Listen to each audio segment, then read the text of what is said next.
ఉత్తరప్రదేశ్లోని సుల్తాన్పూర్ కోర్టులో రాహుల్ గాంధీ హాజరయ్యారు. 2018లో అమిత్ షాపై రాహుల్ గాంధీ అభ్యంతరకర వ్యాఖ్యలు చేశాడంటూ బీజేపీ నేత విజయ్ మిశ్రా పరువు నష్టం దావా వేశారు. ఇక యూపీలోని సుల్తాన్పూర్ ఎమ్మెల్యే ఎంపీ కోర్టులో రాహుల్ గాంధీ హాజరయ్యారు. తనపై కావాలని రాజకీయ కక్షతో తప్పుడు కేసు పెట్టారని రాహుల్ గాంధీ స్టేట్మెంట్ ఇచ్చారు. ఇక సుల్తాన్పూర్ కోర్టు కేసును తదుపరి విచారణను ఆగస్టు 12కు వాయిదా వేసింది. ఇక ఇదే అంశంపై మరింత సమాచారం మా ప్రతినిధి అశోక్ అందిస్తారు. అశోక్, చెప్పండి, ఉత్తరప్రదేశ్లోని సుల్తాన్పూర్ కోర్టుకు రాహుల్ గాంధీ హాజరైనట్టుగా తెలుస్తోంది. దీనికి సంబంధించిన పూర్తి వివరాలేంటి?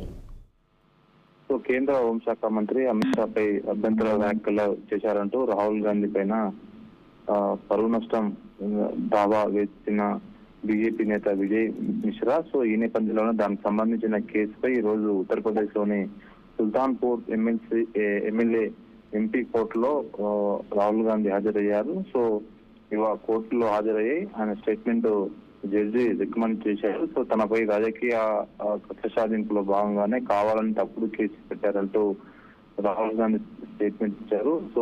గతంలోనే ఈ కేసు ఆయన విచారణకు హాజరు కావాల్సింది, కానీ అప్పుడు ఎలక్షన్ సమయంలో ఉన్న వల్ల ఆయన విచారణకు హాజరు, కానీ ఈసారి తప్పకుండా హాజరు కావాలంటూ కోర్టు సమన్లు జారీ చేసిన నేపథ్యంలోనే ఆయన నేరుగా కోర్టు ముందు హాజరయ్యారు. కోర్టులో ఆయన స్టేట్మెంట్ రికార్డ్ చేశారు. ఓవరాల్ గా అయితే అమిత్ షా పైన కావాలని ఆయన గతంలో కొన్ని వ్యాఖ్యలు చేశారు, అభ్యంతర వ్యాఖ్యలు.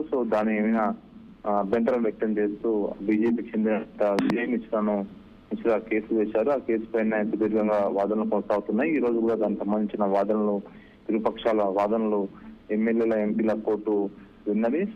కేసు తదుపరి విచారణ ఆగస్టు 12కు వాయిదా వేస్తూ సుల్తాన్పూర్ కోర్టు వెల్లడించింది. వచ్చే నెల 12వ తారీఖు ఈ కేసుకు సంబంధించిన జడ్జిమెంట్ కూడా కోర్టు ఇవ్వబోతోంది.